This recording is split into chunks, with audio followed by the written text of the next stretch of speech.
Hello guys, welcome back to my channel বাংলায় business. তো আজকের ভিডিওতে ডিসকাস করব কতগুলো কেরিয়ার মিস্টেক্স, যেই ভুলগুলো কিনা ক্লাস 12 পাস আউট স্টুডেন্টসরা করে থাকে। সেই কিছু এই ছোট ছোট সামান্য ভুলের জন্য কিন্তু প্রত্যেকটা স্টুডেন্টকেই খুব বাজেভাবে সাফার করতে হয় ইন ফিউচার। যাতে কোনো স্টুডেন্টকে ইন ফিউচার এই ভুলগুলোর জন্য সাফার করতে না হয়, তাই আজকের ভিডিওটা বানানো। ফার্স্ট মিস্টেক যেটা স্টুডেন্টরা করে থাকে after class 10th pass out, সেটা হচ্ছে ক্লাস 11-12 ম্যাথমেটিক্স না নেওয়া। অনেকেরই মনে হয় যে ক্লাস 10 আমি পাস আউট করেছি, ম্যাথমেটিক্সটা আমার উইক। এবার ক্লাস 11-12 তোমাদের কাছে অপশন থাকে অবভিয়াসলি ম্যাথমেটিক্স সাবজেক্টটা ছেড়ে দেওয়ার। তো সবাই অপ্ট আউট করে দেয় যে ভাই আর ম্যাথমেটিক্স পড়ার দরকার নেই, কারণ ওটা কঠিন হোয়াট এভার। তো ম্যাথমেটিক্স ছেড়ে অন্য সাবজেক্ট নিয়ে নেয়। এটা হচ্ছে one of the big mistake. আর আজকের ডেটে তো এটা আরো একটা বড় মিস্টেক। তার রিজনটা কি? তার রিজনটা হচ্ছে যেই দিন তুমি ম্যাথমেটিক্স সাবজেক্টটা ছেড়ে দিলে 11-12 স্পেশালি, সেই দিন তুমি মনে রাখবে তোমার কাছে কিন্তু অনেকগুলো কেরিয়ারের রাস্তা বন্ধ হয়ে গেল, অনেকগুলো এভিনিউজ ক্লোজ ডাউন হয়ে গেল। তার মধ্যে একটা হচ্ছে টোটাল ফিনান্স। ফিনান্স মানে কি? হিসাব নিকেশ। তো হিসাব নিকেশ করতে কি দরকার হবে? বেসিক তো ম্যাথমেটিক্সের দরকার হবে। টোটাল ফিনান্স, ইকোনমি, এই জায়গাটা কিন্তু বন্ধ হয়ে গেল। বিজনেস স্টাডিজ এই জায়গাটা টোটালি শাটডাউন হয়ে গেল, বিকজ ম্যাথমেটিক্স ব্যাকগ্রাউন্ড না থাকলে এই জায়গাটাতে কিন্তু ফার্দার কেরিয়ার তৈরি করা বিশাল ডিফিকাল্ট হয়ে যায়। আরেকটা জিনিস তোমাদের জন্য শাটডাউন হয়ে গেল, that is obviously science and technology. Now science হয়তো তুমি নিতে চাইলে না যে ভাই আমি সায়েন্স পড়বো না, ঠিক আছে, বাট টেকনোলজি এখন আজকের ডেটে এমন একটা জিনিস যেটা কিনা সবাইকে জানতে হবে। কাজেই টেকনোলজি যদি জানতে হয় এবং টেকনোলজি নিয়ে যদি মনে হয় যে কেরিয়ার তৈরি করবে, তাহলে ম্যাথমেটিক্স কিন্তু থাকা মাস্ট।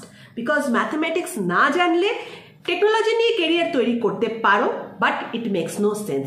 কাজেই যদি একটা স্ট্রং কেরিয়ার তৈরি করতে চাও, তাহলে সেখানে কিন্তু ম্যাথমেটিক্স ইজ এ মাস্ট। আর হ্যাঁ, তোমার হয়তো মনে হচ্ছে যে ম্যাথমেটিক্সটা খুব কঠিন, তোমার দরকার নেই সেটার উপর বেশি কনসেন্ট্রেট করার। হোয়াট ইউ নিড ইজ যে তোমার সাবজেক্টটা থাকলো, তুমি জাস্ট সেখানে একটা পাসিং নাম্বার নিয়ে আসলে অ্যান্ড কনসেপ্টগুলো তোমার প্র্যাকটিসে থাকলো।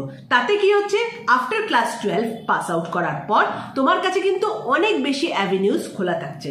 ওয়ারেজ যদি ক্লাস 12 তোমার ম্যাথমেটিক্সটা না থাকে 11-12, তাহলে কিন্তু অনেকগুলো অ্যাভিনিউজ বন্ধ হয়ে যাচ্ছে, অনেকগুলো এক্সামস তুমি দিতে পারছো না, সেখানে কিন্তু তোমার কাছে কেরিয়ার পাথটা অনেক ডিফিকাল্ট হয়ে যাচ্ছে।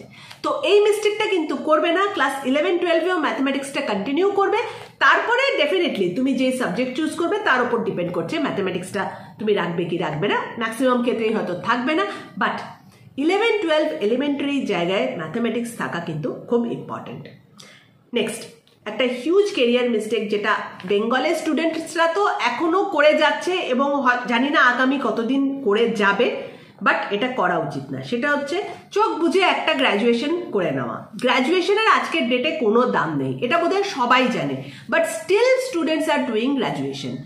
কোনো সাবজেক্ট চুজ করছো, কেন চুজ করছো, কি সাবজেক্ট নিচ্ছ, তার কোনো মাথা মুন্ডু নেই, কোনো রকমে একটা গ্র্যাজুয়েশন করতে হবে। এই যে গ্র্যাজুয়েশন করার একটা প্রবণতা, এটা স্পেশালি আমি বলবো কলকাতার ছেলে মেয়েদের, বেঙ্গলের ছেলে মেয়েদের, এটা আমি জানি না আজকের ডেটে তোমরা কেন করছো। বিকজ তোমরাও at the end of the day জানো যে তুমি যদি আজকে কোনো একটা পার্টিকুলার সাবজেক্টে গ্র্যাজুয়েশন করো, সেটার মার্কেটে কোনো ভ্যালু নেই। ইভেন আমি বলবো যে তুমি যদি খুব ভালো সাবজেক্টেও করো, ধরো তুমি ফিজিক্সে গ্র্যাজুয়েশন করলে, ফিজিক্সে বিএসসি করলে, ফিজিক্সে বিএসসি করে কি তুমি কোনো কাজ পাবে? But it's a very good subject, সেটা না। ফিজিক্সে বিএসসি করার পরেও কিন্তু তোমাকে এমএসসি করতে হবে, কিংবা এমটেক করতে হবে, কিংবা অন্য কিছু একটা করতে হবে, তবে গিয়ে তুমি কাজ পাবে। হ্যাঁ, বেসিক যেটা, that is BSc in physics. তাহলে বুঝতে পারলে ফিজিক্সের মতো একটা সাবজেক্টেও বিএসসি করে যখন কোনো লাভ হচ্ছে না, তখন education, pol science, psychology, sociology, এই ধরনের সাবজেক্টগুলো, কম্পারেটিভ লিটারেচার, বাংলা, ইংলিশ, সংস্কৃত, এই ধরনের সাবজেক্টগুলো, যে সাবজেক্টগুলোর আজকের ডেটে সত্যিকারের কোনো ভ্যালু নেই, এইগুলোতে তোমরা যদি গ্র্যাজুয়েশন করো, তাহলে আলটিমেটলি করে তোমার কি লাভ হচ্ছে? তো প্লিজ এই ভুলটা করো না যে কোনো রকমে আমাকে একটা গ্র্যাজুয়েশন করতে হবে। আজকের ডেটে এই গ্র্যাজুয়েশন ডিগ্রির কোনো দাম নেই। রাদার গোয়িং ফর গ্র্যাজুয়েশন না করে ক্লাস 12 পর কোনো একটা প্রফেশনাল কোর্স করো। প্রচুর এখন প্রফেশনাল কোর্স যেগুলো গ্র্যাজুয়েশন ডিগ্রিজ অফার করে, সেগুলো মার্কেটে এসেছে, সেরকম একটা কোর্স করো যেই কোর্সটা কিনা তোমাকে জব রেডি করবে, যেটা কিনা তোমাকে একটা ডিরেকশন দেবে ফর ইউর কেরিয়ার। যদি মনে করছো যে তুমি ল্যাঙ্গুয়েজ নিয়ে গ্র্যাজুয়েশন করবে, ইংলিশে অনার্স করবে, তাহলে একদম এটা ডিসাইড করে নেবে যে তোমাকে ইংলিশে MA করতে হবে এবং ইংলিশ নিয়ে তুমি ফার্দার স্টাডিজ করবে। In that case only go for class 12 students. অনেকের জন্যই এই ডিসিশনটা নেওয়া খুব ডিফিকাল্ট হয়ে যায়, বিকজ অবভিয়াসলি ক্লাস 12 তারা পাস আউট করছে, তারা ছোট ছোট বাচ্চা। তো সেক্ষেত্রে আমি তাদেরকে রেকমেন্ড করি গো ফর কেরিয়ার কাউন্সিলিং। আমার কাছেও কেরিয়ার কাউন্সিলিং তোমরা নিতে পারো services. For that mail me at gls.sohaili@gmail.com অথবা যে কোনো কেরিয়ার কাউন্সিলরের কাছে যাও যেখানে কেরিয়ার কাউন্সিলিং সার্ভিসেস নেওয়া হয়, সেখানে তাদের সাথে ডিসকাস করো তুমি কি করতে যাও। তারাই কিন্তু তোমাকে রাস্তা দেখিয়ে দেবে যে এক্স্যাক্টলি তোমার কি সাবজেক্ট নিয়ে পড়া উচিত। শুধু শুধু গ্র্যাজুয়েশন করে আজকের ডেটে তো আমার মনে হয় টাইম ওয়েস্ট করা is a huge career mistake. এবার একটা জিনিস বলে দিই যে যখনই আমি এই কথাটা বলছি, অনেকে তো অলরেডি গ্র্যাজুয়েশনে তোমরা এনরোল করেই নিয়েছো, তো তাদের কি করণীয়? যারা গ্র্যাজুয়েশন অলরেডি এনরোল করে নিয়েছো এবং কোর্সটা করছো, তাদের জন্য আমি বলবো গ্র্যাজুয়েশনের পাশাপাশি এমন একটা কিছু শেখো যেটা কিনা তোমাকে হেল্প করবে জব পেতে। শুধু কোনো একটা পার্টিকুলার সাবজেক্টে গ্র্যাজুয়েট হয় তুমি কিন্তু আজকের ডেটে মার্কেটে কোনো জব পাবে না। সেকেন্ডলি, গ্র্যাজুয়েশনের সাথে সাথে তুমি কোনো একটা গভর্নমেন্ট এক্সাম হোক, কোনো একটা কোর্সের জন্য এক্সাম হোক, সেটার জন্য রেডি হতে পারো, কোনো এন্ট্রান্স এক্সামের জন্য রেডি হতে পারো। সেটা করতে পারো যে 3 ইয়ার্স তুমি একটা কোনো গ্র্যাজুয়েশন কোর্সে এনরোল করে কোনো একটা পার্টিকুলার এক্সাম, যেরকম ক্যাট এক্সাম, যেরকম গেট এক্সাম ফর এমটেক, এইগুলোর জন্য রেডি হতে পারো। That is also a good career path. তো সেটা তুমি করো। UPSC, WBCS এইসবের জন্য তুমি রেডি হতে পারো, সেটা তুমি করতে পারো। এনি গভর্নমেন্ট এক্সামের জন্য তুমি কিন্তু এই টাইমটা ইউটিলাইজ করে রেডি হতে পারো, বিকজ আলটিমেটলি এই যে 3টে বছর, এই 3টে বছর তোমার কাছে খুব ইম্পর্টেন্ট, আর এইটাকে শুধু গ্র্যাজুয়েশন করে কিন্তু নষ্ট করা চলবে না। থার্ড মিস্টেক যেটা কিনা অনেক স্টুডেন্টসরা করে থাকে, that is to run into technology. সবাই চায় আমি টেকনোলজিতে একটা কিছু কাজ করব, মানে একটা কম্পিউটারে কোনো কাজ করব, কম্পিউটার শিখলেই যেন একেবারে চাকরির মানে বসে আছে সবাই চাকরি নিয়ে তোমার জন্য, তুমি একটা কম্পিউটার কোর্স করে নেবে আর তুমি চাকরি পেয়ে যাবে। এইটা কিন্তু হয়তো আজ থেকে 5 বছর আগেও জিনিসটা রেলিভেন্ট ছিল, এরকম একটা ছিল। তার কারণ হচ্ছে আইটি ইন্ডাস্ট্রিতে একটা বুম এসেছিল, তো তখন প্রচুর লোকের দরকার পড়েছে। প্রচুর ছেলেমেয়েরা এরকমও হয়েছে যারা হয়তো 6 মাস 8 মাসের কোর্স করে চাকরি পেয়ে গেছে। বাট যেহেতু এখন টেক ইন্ডাস্ট্রিতে AI চলে এসেছে, এবং AI এখন তো এসেছে, যত দিন যাচ্ছে AI আরো ডেভেলপ করছে। তো তাতে কি হচ্ছে, এই যে এন্ট্রি লেভেল জবসগুলো যেখানে কিনা ম্যাসিভ অ্যামাউন্ট অফ এমপ্লয়িজের দরকার হতো, আস্তে আস্তে কিন্তু কোনো টেকনোলজি ফার্মের এদের দরকার পড়ছে না। সেটা কোডিংও হতে পারে, সেটা গ্রাফিক ডিজাইনও হতে পারে, সেটা ডিজিটাল মার্কেটিং হতে পারে, what ever it may be. কোনো জায়গাতে কিন্তু লোয়ার লেভেল এমপ্লয়ি যারা আছে, বেস লেভেল এমপ্লয়ি, তাদের সংখ্যার যে রিকোয়ারমেন্ট সেটা দিনকে দিন কমে যাচ্ছে। কাজেই তুমি যদি এটা ভাবো যে তুমি একটা 6 মাস 8 মাসের কিছু একটা কম্পিউটার কোর্স করে তুমি একটা বিরাট চাকরি পেয়ে যাবে, সো এটা আজকের ডেটে কিন্তু হবে না। আর যদি পেয়েও যাও লাকিলি, তাহলেও আমি বলবো খুব ক্ষণস্থায়ী, হয়তো 4-5 বছর অবধি সেটাকে তুমি টানতে পারবে, বিকজ আলটিমেটলি 4-5 বছর পর কিন্তু সেই ধরনের স্কিল সেটগুলো ইররেলিভেন্ট হয়ে যাবে। কাজেই technology, computer course, computer job এর পেছনে না দৌড়ে যেটার কোর্স সাবজেক্ট, যেটার মার্কেটে রিকোয়ারমেন্ট আছে সেটা নিয়েই পড়াশুনো করবে এবং সেটা নিয়ে চেষ্টা করবে নিজের কেরিয়ার তৈরি করতে। লাস্ট আরেকটা মিস্টেক আমি ডিসকাস করব, যেটা কিনা প্রত্যেকটা স্টুডেন্ট করে থাকে এবং প্রত্যেক স্টুডেন্টের এই প্রবণতাটা হয়, উইচ ইজ ভেরি নর্মাল। এটা হতেই পারে, বাট এটা করা উচিত না, আর আজকের ডেটে তো এটা একদমই করা উচিত না। সেটা হচ্ছে হায়ার স্টাডিজ না করা। আবার একই কথা বলবো যে দেখো, এখন AI চলে এসছে। AI কি করে? AI কিন্তু সব বেস লেভেলের কাজগুলো, রিপিটেটিভ জবসগুলো এইগুলো করে দেয়।